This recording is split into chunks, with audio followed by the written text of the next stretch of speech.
Kalau gue nih pernah ingat kalau misalnya Mas Gibran tuh pernah pakai pinnya One Piece itu di beberapa event, ada di silaturahmi desa, kemudian ada deklarasi pemilu damai, kemudian juga ada di debat cawapres. Kalau lu ngeliatnya gimana, Cel, pas pakai pin One Piece? Gue sih ngeliatnya lucu ya, bagus. Lucu sih, kan gue juga melihatnya kayak ya itu kan cuma bentuk ekspresi atau mungkin Gibran suka dengan One Piece. Gue memandangnya seperti itu, makanya ketika ada kayak gini gue kaget juga ya. Nah itu dia Mbak, karena juga orang jadi bertanya-tanya kenapa ketika Mas Gibran menggunakan aman-aman aja, kemudian ketika ada yang mengibarkan jadi besar, jadi rame gini Mbak. Jangan lupa Pak Presiden Prabowo sebelum waktu itu masih menjadi Menhan, pada tanggal 5 Agustus 2023 dia sudah menyatakan dia tahu One Piece kok, walaupun dia tidak mengikuti gitu. Nah dari dua sisi ini akhirnya memunculkan kekecewaan dari kalangan netizen. Itulah yang mengakibatkan kenapa ada lonjakan yang luar biasa gitu. Jadi netizen itu kadang-kadang dia merespon itu berdasarkan konteks, Mbak. Artinya kalau konteksnya itu sedang baik-baik saja, mungkin netizen tidak akan seramai ini gitu. Tapi pada saat itu konteksnya adalah di kalangan sopir truk itu ada masalah kebijakan odol.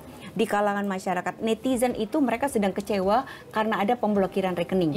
Kemudian rekening Dorman kemarin ya. Betul sekali, dan itu membuat netizen bertanya-tanya gitu. Kenapa kok kalau sama Gibran dianggap kreatif, sama Pak Prabowo dianggap kreatif, kenapa tiba-tiba kami orang kecil? Nah, muncullah empati dengan menyampaikan beberapa hal yang terkait dengan situasi banyak pengangguran, kemudian ada pemblokiran rekening, tapi ketika ada pengangguran kenapa kami dibiarkan? Nah, seperti itu. Karena kan yang bunyi juga adalah ini dibilangnya bentuk protes gitu ya Mbak ya. Berarti sentimen kalau misalnya di media sosial tuh datanya lebih ke negatif apa positif sih Mbak? Sebenarnya lebih pada ke negatif, tapi di sini tuh menarik ya.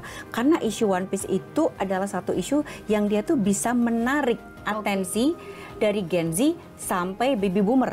Dan satu fenomena yang cukup menarik karena biasanya dalam isu-isu politik itu jarang sekali baby boomer itu dia ikut memberikan respon. Ini berarti dari semua kalangan. Betul, dari fenomena semua One kalangan. Piece ini. Betul sekali, dan itu menimbulkan polarisasi yang luar biasa antara mereka yang pro dan antara mereka yang kontra.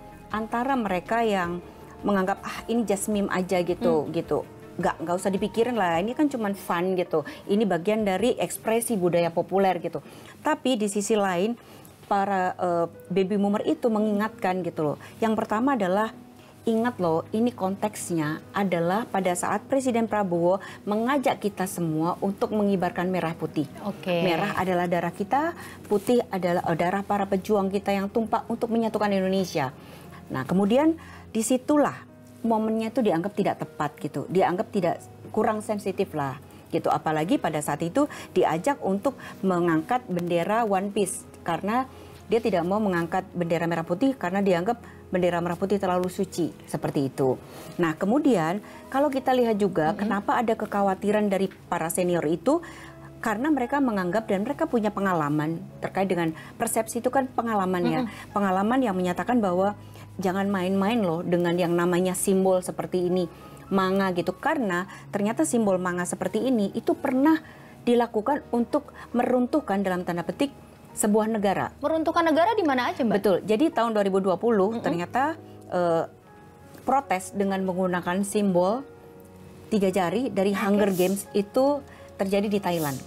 Kemudian tahun berapa tuh Mbak? Itu tahun 2020, artinya masih belum begitu jauh dari sekitar 5 tahun lalu lah ya. Betul sekali. Dan sebelumnya masih ada lagi di Chili, dan berpuluh tahun yang lalu itu juga terjadi di Cina dengan boneka Winnie the Pooh.